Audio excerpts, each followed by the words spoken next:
हिंदी हमारी राष्ट्रभाषा है या राजभाषा है, ये आज आप सभी को पता चल जाएगा कि हिंदी हमारी राष्ट्रभाषा है या राजभाषा और क्यों हम 14 सितंबर को हिंदी दिवस के रूप में मनाते हैं। तो इसके पीछे की कहानी ये है कि हमारे संविधान में बड़ी लंबी बहस चलने के बाद 14 सितंबर 1949 को ये निर्णय लिया गया कि हिंदी को राजभाषा का दर्जा दिया जाए, यानी कि संघ के जो कार्य होंगे उनमें प्रमुखता से हिंदी का प्रयोग किया जाएगा। तो ये वो दौर है जब संविधान का निर्माण चल रहा था और 14 सितंबर 1949 को व्यापक विचार विमर्श करने के बाद संविधान के अध्याय 17 में अनुच्छेद नंबर 343 से लेकर अनुच्छेद नंबर 351 को जोड़ा गया। अनुच्छेद नंबर 343 का क्लॉज 1 कहता है कि संघ की राजभाषा, ध्यान देने वाली बात यह है कि संविधान में कहीं भी राष्ट्रभाषा का उल्लेख नहीं किया गया है। तो 343 का क्लॉज 1 कहता है कि संघ की राजभाषा हिंदी होगी और लिपि देवनागरी होगी, मतलब अंकों का प्रयोग भी हिंदी में किया जाएगा, जबकि शासकीय राजकीय प्रयोजनों के लिए अंक अंतर्राष्ट्रीय होंगे, मतलब शासकीय राजकीय कार्यों के लिए जो डिजिट्स यूज किए जाएंगे वो इंग्लिश किए जाएंगे।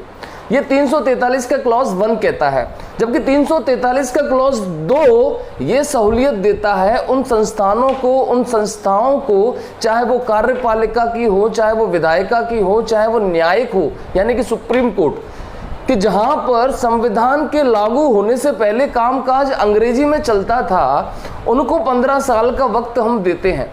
1950 में हिंदी को राजभाषा के तौर में स्वीकार किया गया। अनुच्छेद नंबर 343 के तहत 343 का क्लॉज 1 कहता है कि हिंदी संघ की राजभाषा होगी और लिपि देवनागरी होगी, जबकि क्लॉज 2 कहता है उन संस्थानों में जिनमें संविधान के पहले से अंग्रेजी का प्रचलन था या जहां पर अंग्रेजी का प्रयोग किया जाता था, अब से लेकर 15 सालों तक वहां अंग्रेजी का ही प्रयोग किया जाए, मतलब 1965 तक।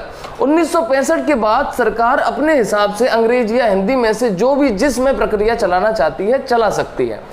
ये बात 14 सितंबर की हुई। चूंकि ये डिसीजन 14 सितंबर को लिया गया था, इसलिए 14 सितंबर को ही हिंदी दिवस मनाने का प्रण लिया गया।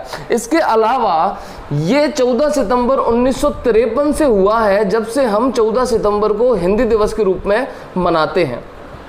इसके अलावा सरकार हिंदी दिवस के उपलक्ष्य में 2 पुरस्कारों की घोषणा भी करती है। इसमें राष्ट्रीय राजभाषा गौरव पुरस्कार और राष्ट्रीय राजभाषा कीर्ति पुरस्कार होता है। राष्ट्रीय राजभाषा गौरव पुरस्कार सभी नागरिकों के लिए होता है। इस पुरस्कार में 10,000 से लेकर 2 लाख रुपए की राशि दी जाती है और कुल 13 लोगों का चयन किया जाता है। इन 13 लोगों में से पहले स्थान पर आने वाले व्यक्ति को 2 लाख रुपए का नगद पुरस्कार दिया जाता है, जबकि दूसरे स्थान पर रहने वाले व्यक्ति को 1.5 लाख रुपए का पुरस्कार दिया जाता है और तीसरे स्थान पर आने वाले व्यक्ति को 75,000 रुपए का पुरस्कार दिया जाता है। बाकी 10 सांत्वना पुरस्कार होते हैं जो 10-10 हजार रुपए के दिए जाते हैं। ये सभी नागरिकों के लिए उपलब्ध पुरस्कार है, जबकि किसी समिति या मंडल या किसी भी डिवीजन के लिए एक पुरस्कार है जो है राजभाषा कीर्ति पुरस्कार। ये 39 लोगों को या 39 समितियों को या मंडल को या विभागों को दिया जाता है। इसके अलावा हिंदी के बारे में कुछ महत्वपूर्ण तथ्य मैं आपको बताना चाहता हूं।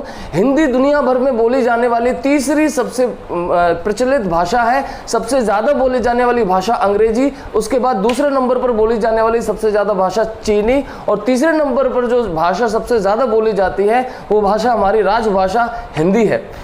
लेकिन संयुक्त राष्ट्र में हिंदी को भाषा का राजभाषा का दर्जा नहीं दिया गया है। उसके लिए हमें 129 देशों का समर्थन चाहिए था, लेकिन ये समर्थन अभी तक हम प्राप्त नहीं कर पाए हैं, जबकि हिंदुस्तान की योग को 177 देशों का समर्थन प्राप्त था। इस कारण योग यानी कि अंतर्राष्ट्रीय योग दिवस जो हम मनाते हैं 21 जून को, तो अंतर्राष्ट्रीय योग दिवस मनाने के पीछे भी ये इतने देशों का समर्थन, 177 देशों का समर्थन था।